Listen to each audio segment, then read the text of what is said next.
Mrs. Frisby and the Rats of NIMH by Robert C. O'Brien. Chapter 18, The Air Ducts. And so it was. By teaching us how to read, they had taught us how to get away. Justin climbed easily up the open door of his cage and vanished over the top with a flick of his tail. He came back an hour later, greatly excited and full of information. Yet it was typical of Justin that even excited as he was, he stayed calm. He thought clearly. He climbed down the front of my cage rather than his own and spoke softly.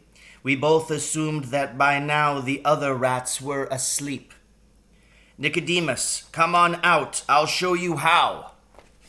He directed me as I reached through the wire bars of the door and felt beneath it. I found the small metal knob, slid it forward and sideward, and felt the door swing loose against my shoulder. I followed him up the side of the cage to the shelf above. There we stopped.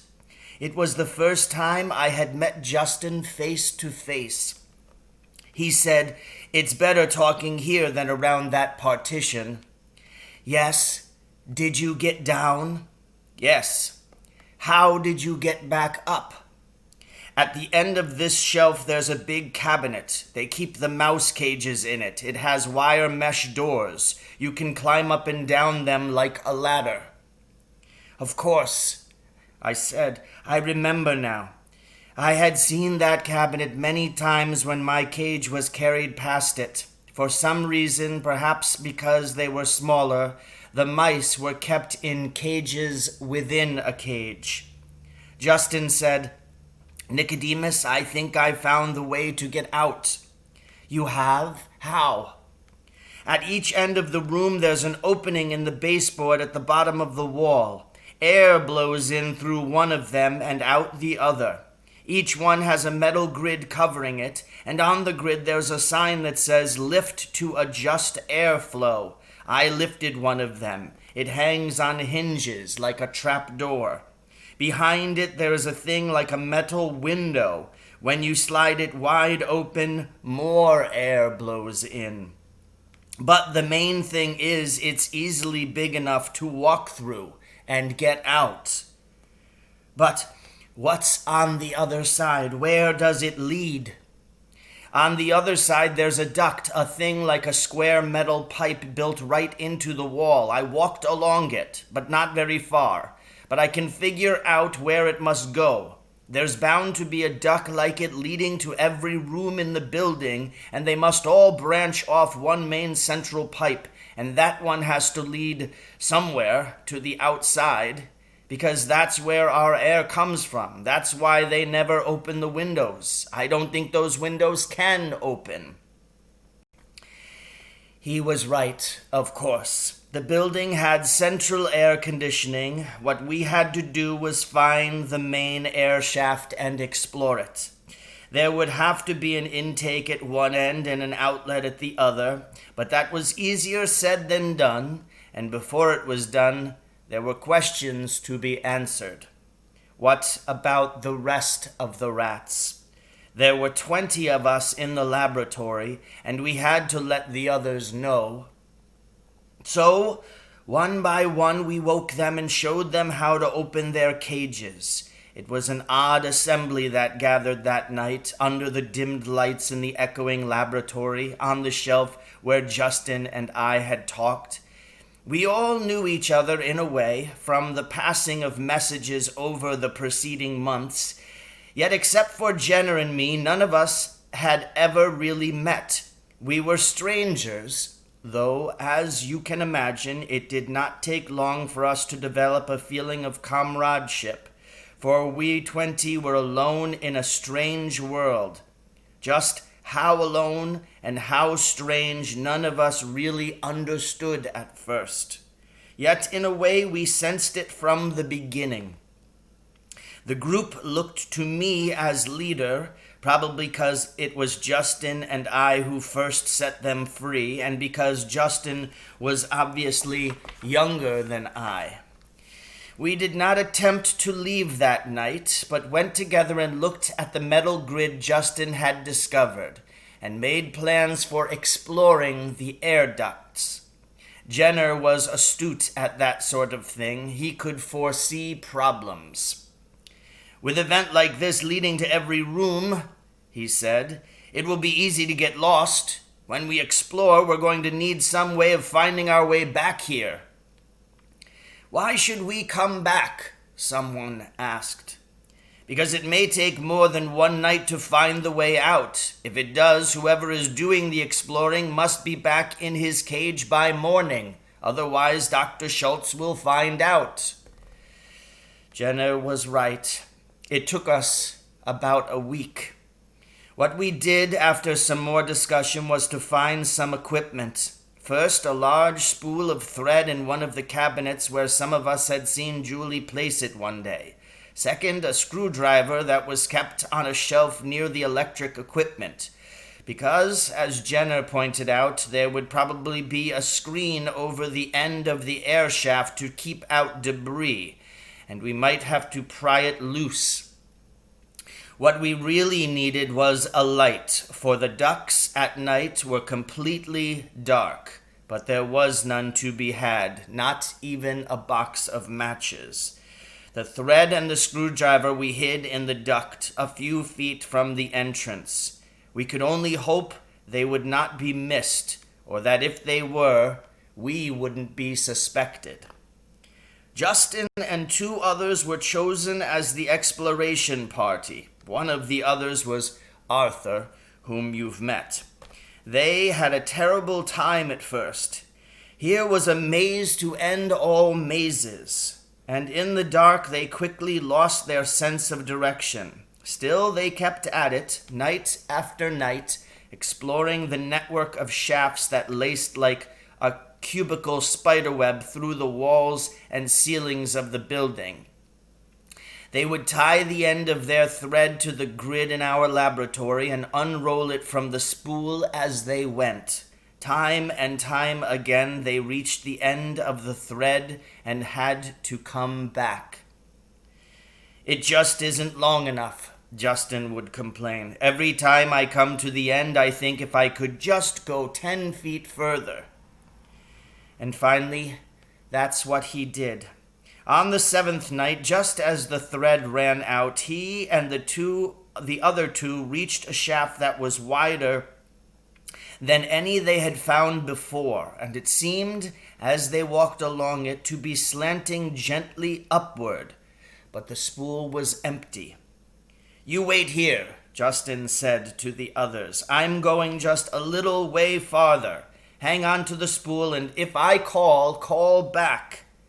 They had tied the end of the thread around the spool so they would not lose it in the dark. Justin had a hunch. The air coming through the shaft had a fresher smell where they were and seemed to be blowing harder than in the other shafts.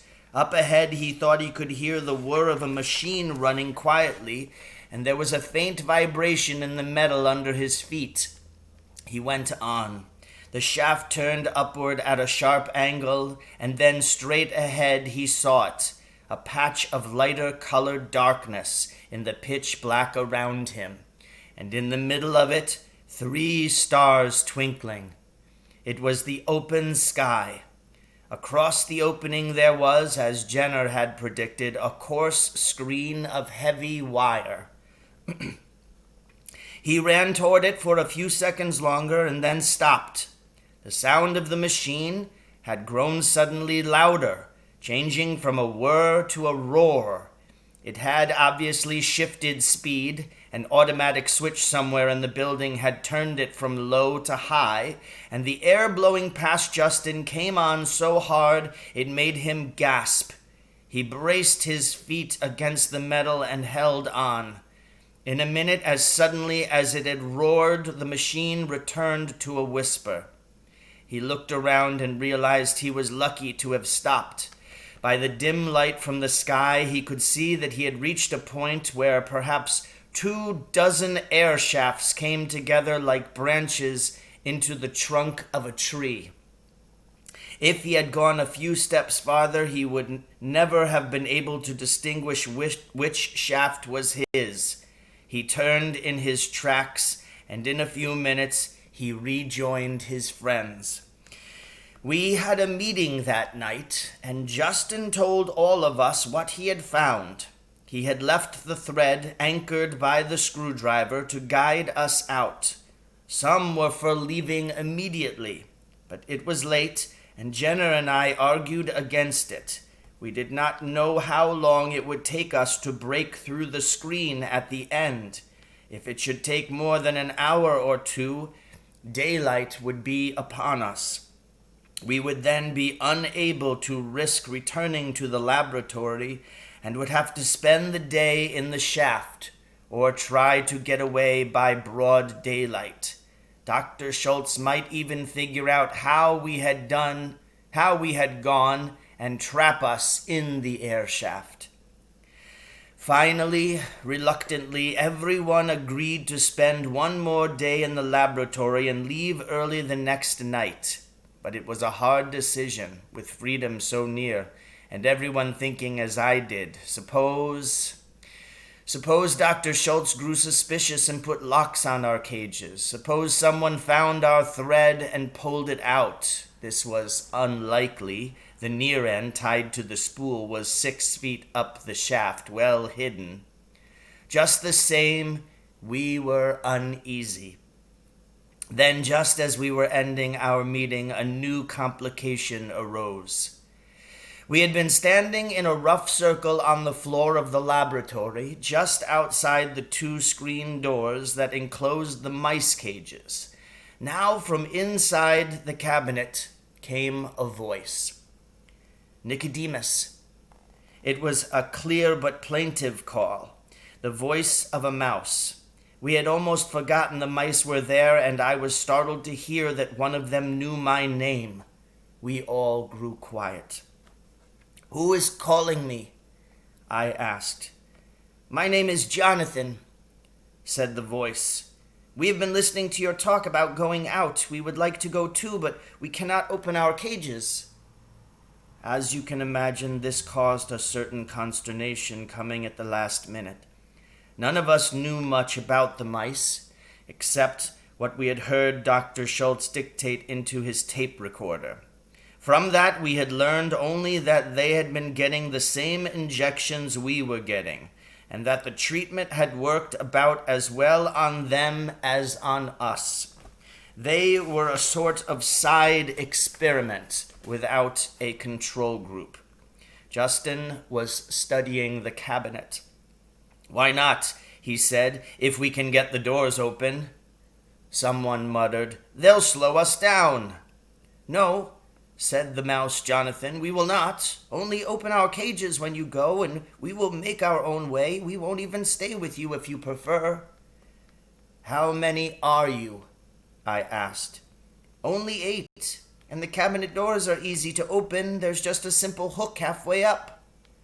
But Justin and Arthur had already figured that out. They climbed up the screen, unhooked the hook, and the doors swung open. "The cages open the same way as yours," said another mouse, "but we can't reach far enough to unlatch them." "All right," I said. "Tomorrow night, as soon as Dr. Schultz and the others leave, we'll open your cages, and you can follow the thread with us to get out. After that, you're on your own." "Agreed," said Jonathan, "and thank you." "And now," I said, "we should all get back to the cages. Justin, please hook the doors again." I had latched myself into my cage and was getting ready for sleep when I heard a scratching noise on the door, and there was Jenner climbing down from above. "Nicodemus," he said, "can I come in?" "Of course, but it's getting on toward morning." "I won't stay long." He unlatched the door and entered. "There's something we've got to decide." "I know," I said. "I've been thinking about it too." "When we do get out, where are we going to go?" I could not see Jenner's face in the dark of the cage, but I knew from his voice that he was worrying. I said, "At first I thought home, of course. But then when I began remembering, I realized that won't work. We could find the way, I suppose, now that we can read. But if we did, what then? We wouldn't find anyone we know." "And yet," Jenner said, "you know that's not the real point."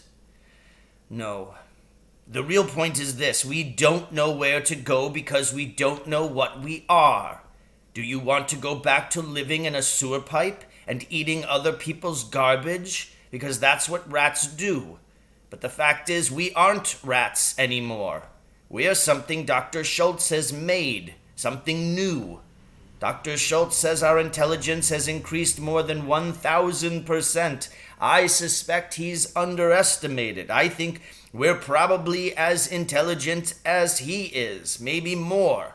We can read, and with a little practice, we'll be able to write, too. I mean to do both. I think we can learn to do anything we want. But where do we do it? Where does a group of civilized rats fit in?" "I don't know," I said. "We are going to have to find out. It won't be easy, but even so, the first step must be to get out of here. We're lucky to have a chance, but it won't last. We're a jump ahead of Dr. Schultz. If he knew what we know, he wouldn't leave us alone in here another night, and he's sure to find out soon." "Another thing to worry about," Jenner said. "If we do get away, when he finds we're gone, won't he figure out how we did it, and won't he realize that we must have learned to read?" "Probably."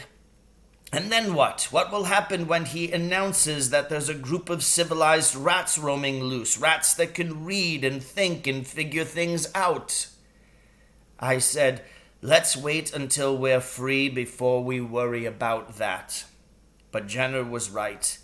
It was a thing to worry about, and maybe it still is. The next day was terrible. I kept expecting to hear Dr. Schultz say, "Who took my screwdriver?" and then to hear Julie add, "My thread is missing too." That could have happened and set them to thinking, but it didn't. And that night, an hour after Julie, George, and Dr. Schultz left the laboratory, we were out of our cages and gathered, the whole group of us, before the mouse cabinet. Justin opened its doors, unlatched their cages, and the mice came out. They looked very small and frightened, but one strode bravely forward. "You are Nicodemus?" he said to me. "I'm Jonathan. Thank you for taking us out with you." "We're not out yet," I said, "but you're welcome." We had no time for chatting. The light coming in the windows was turning gray. In less than an hour it would be dark, and we would need light to figure out how to open the screen at the end of the shaft. We went to the opening in the baseboard. "Justin," I said, "take the lead. Roll up the thread as you go. I'll bring up in the rear. No noise. There's sure to be somebody awake somewhere in the building. We don't want them to hear us." I did not want to leave the thread where it might be found. The more I thought about it, the more I felt sure Dr. Schultz would try to track us down, for quite a few reasons. Justin lifted the grid, pushed open the sliding panel, and one by one we went through. As I watched the others go ahead of me, I noticed for the first time that one of the mice was white. Then I went in myself, closing the grid behind me and pushing the panel half shut again, its normal position. With Justin leading the way, we moved through the dark passage quickly and easily. In only 15 or 20 minutes, we had reached the end of the thread. Then, as Justin had told us it would, the shaft widened. We could hear the whir of the machine ahead, and almost immediately we saw a square of gray daylight. We had reached the end of the shaft. and there a terrible thing happened. Justin, you will recall, had told us that the machine, the pump that pulled air through the shaft, had switched from low speed to high when he had first explored through there, so we were forewarned. The trouble was, the forewarning was no use at all, not so far as the mice were concerned. We were approaching the lighted square of the opening when the roar began. The blast of air came like a sudden whistling gale. It took my breath and flattened my ears against my head, and I closed my eyes instinctively. I was still in the rear, and when I opened my eyes again, I saw one of the mice sliding past me, clawing uselessly with his small nails at the smooth metal beneath him. Another followed, and still another, as one by one they were blown backward into the dark maze of tunnels we had just left. I braced myself in the corner of the shaft and grabbed at one as he slid by. It was the white mouse. I caught him by one leg, pulled him around behind me, and held on. Another blew face on into the rat ahead of me and stopped there. It was Jonathan, who had been near the lead, but the rest were lost. 6 in all. They were simply too light. They blew away like dead leaves, and we never saw them again. In another minute the roar stopped, the rush of air slowed from a gale to a breeze, and we were able to go forward again. I said to the white mouse, "You'd better hold on to me, that might happen again." He looked at me in dismay. "But what about the other 6 are lost? I've got to go back and look for them." Jonathan quickly joined him. "I'll go with you." "No," I said. "That would be useless and foolish. You have no idea which shaft they were blown into, nor even if they all went the same way. And if you should find them, how would you find your way out again? And suppose the wind comes again, then there would be 8 lost instead of 6. The wind did come again, 6 times more, while we worked with the screwdriver to pry open the screen. Each time we had to stop work and hang on. The 2 mice clung to the screen itself. Some of us braced ourselves behind them in case they should slip, and Justin, taking the thread with him as a guideline, went back to search for the other 6. He explored shaft after shaft to the end of the spool, calling softly as he went, but it was futile. To this day, we don't know what became of those 6 mice. They may have found their way out eventually, or they may have died in there. We left an opening in the screen for them, just in case. The screen. It was heavy wire, with holes about the size of an acorn, and it was set in a steel frame. We pried and hammered at it with the screwdriver, but we could not move it. It was fastened on the outside. We couldn't see how. Finally, the white mouse had an idea. "Push the screwdriver through the wire near the bottom," he said, "and pry up." We did, and the wire bent a fraction of an inch. We did it again, prying down, then left, then right. The hole in the wire grew slowly bigger until the white mouse said, "I think that's enough." He climbed to the small opening, and by squirming and twisting, he got through. Jonathan followed him. They both fell out of sight, but in a minute, Jonathan's head came back in view on the outside. "It's a sliding bolt," he said. "We're working on it." Inside, we could hear the faint rasping as the 2 mice tugged on the bolt handle, working it back. Then the crack at the base of the screen widened. We pushed it open, and we were standing on the roof of NIMH, free. So ends chapter 18, Mrs. Frisby and the Rats of NIMH.